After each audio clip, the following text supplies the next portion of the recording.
Hi guys! Welcome sa Zipnayan. In this video ay itutuloy natin yung series natin on operations and functions. No?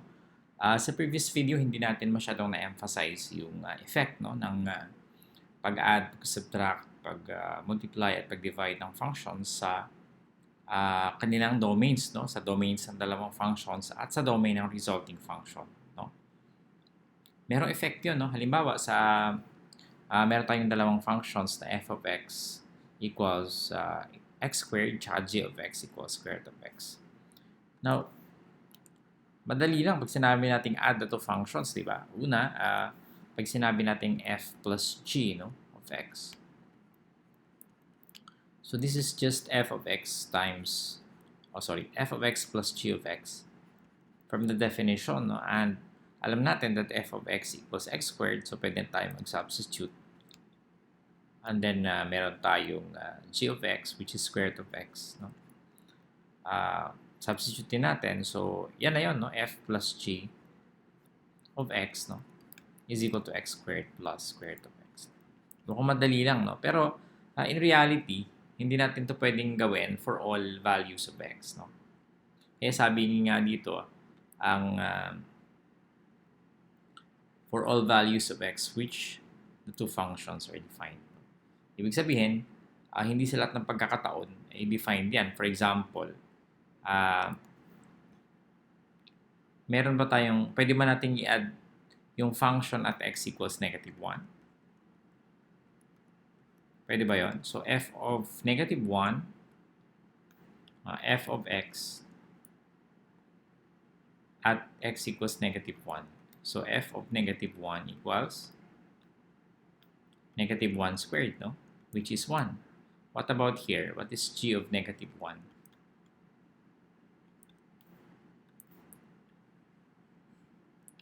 This is square root of negative 1, di ba? Square root of negative 1, which is undefined, no? Undefined.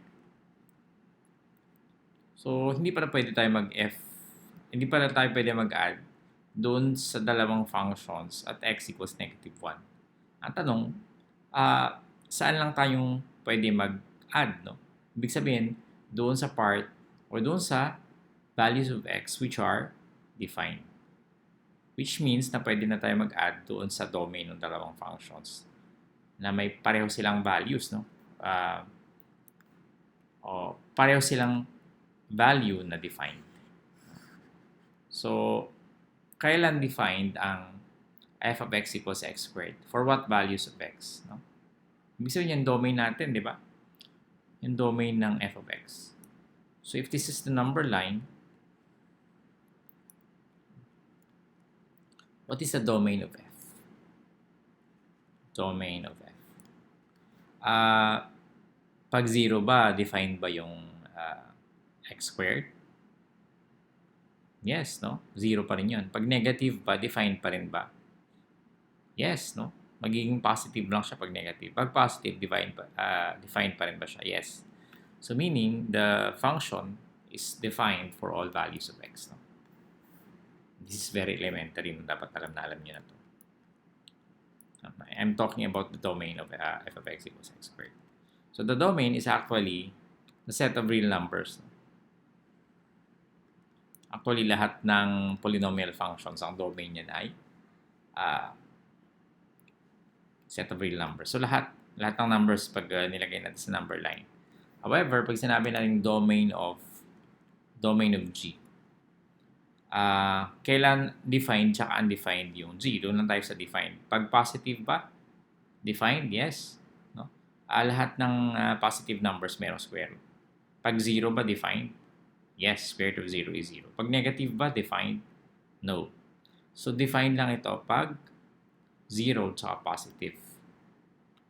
So, pag 0, from 0 to, galing lang siya dito from here, pag ganon.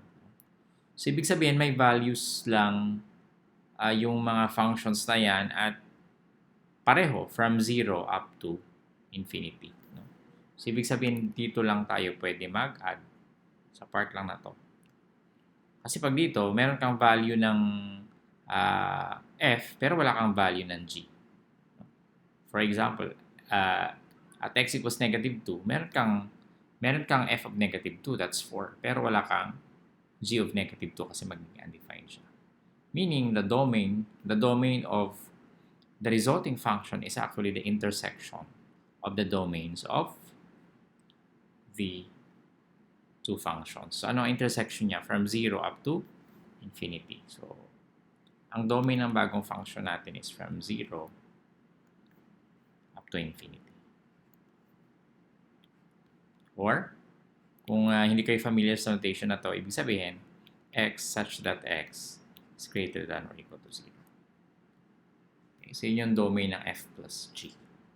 Okay, what about sa second example natin? Ito, specified yung domain niya, no? So, from negative infinity to 7,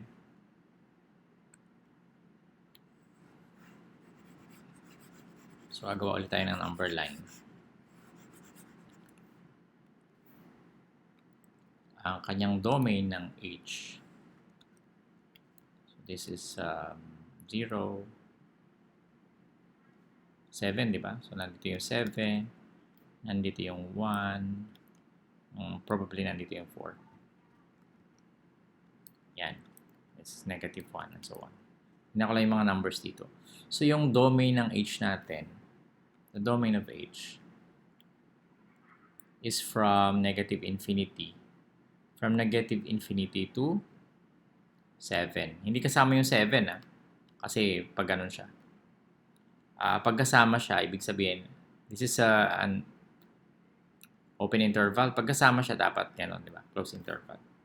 So, yan yung kanyang domain of h. Ang domain of j of x y squared, at in-specify lang niya from 1 to 4. So, domain of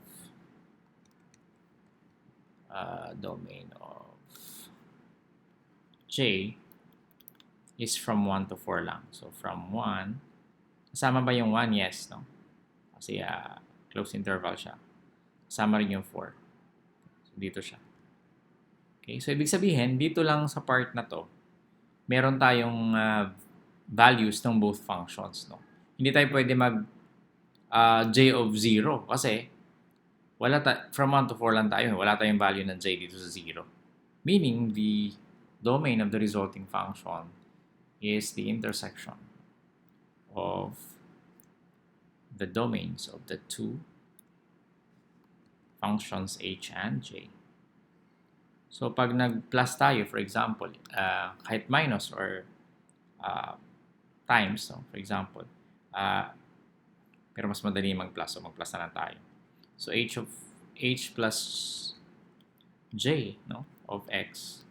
So, this is equal to x plus 3 plus x squared minus 2x plus 1, which is equal to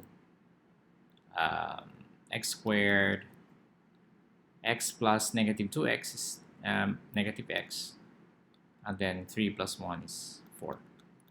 Sana hindi ko nagkamali, no? Ibig sabihin yung domain nitong resulting function na to is from 1 to 4. No? So yung the domain of h plus j is equal to yan, from 1 to 4. Intersection ng dalawang domains. Okay, so yun, yung pag-a-add, walang problema kasi marunong naman kayo mag-add ng di ba? Ng mga algebraic expressions, no? Marunong kayo mag-add ng polynomial expressions. So wala tayong problema dyan. Yung dapat maintindihan natin na hindi tayo pwede mag-add sa lahat ng part ng function. May mga functions na restricted yung domain. So, at certain values of x, like for example, the square root of x, hindi ka pwede mag-x equals negative 1. Kasi wala tayong value na g of x for that. Magiging undefined. So, pwede ka lang mag-add doon sa may parehong defined values yung dalawang functions na yun. At yun ang intersection ng kanilang domains. No?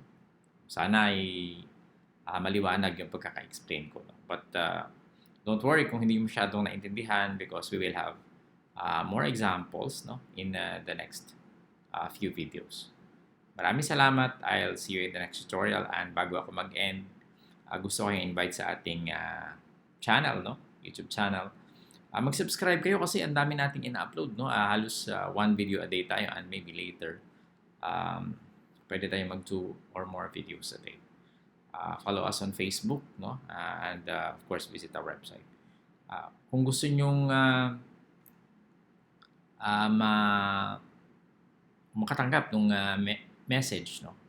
Every time na mag-post tayo, doon sa subscribe button, meron doong parang bell, no? So, pwede nyo yun pindutin para every time na mag-upload, no, ay may inform kayo. Usually kasi pag walang bell, hindi kayo na-inform yan, no? From time to time lang, hindi siya palagi. Okay, so maraming salamat. I'll see you in the next tutorial.